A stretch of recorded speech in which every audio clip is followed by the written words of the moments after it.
Welcome to Luca and Miguel. Enjoy the video. You'll start by locating the exact workbook. Open File Explorer and navigate to the folder where the XLSX or XLS lives. Once there, close Excel, even one hidden Excel. EXE blocks deletion, and check Task Manager if needed. Make sure you have permission to delete the file. If not, request ownership or admin rights.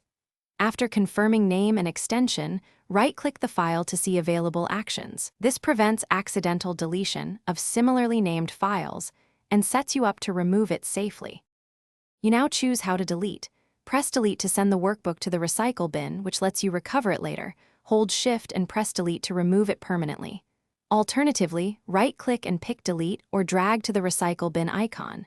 For precise control, open Command Prompt and run del C /path to /filename. XLSX. This bypasses the GUI and confirms path accuracy.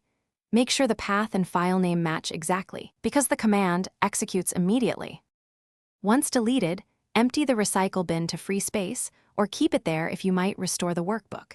If Windows reports the file is in use, close any apps, sign out network users, or restart into safe mode to remove locked files. If permissions prevent deletion, take ownership of the file or run File Explorer as administrator and retry. Change security settings only when necessary.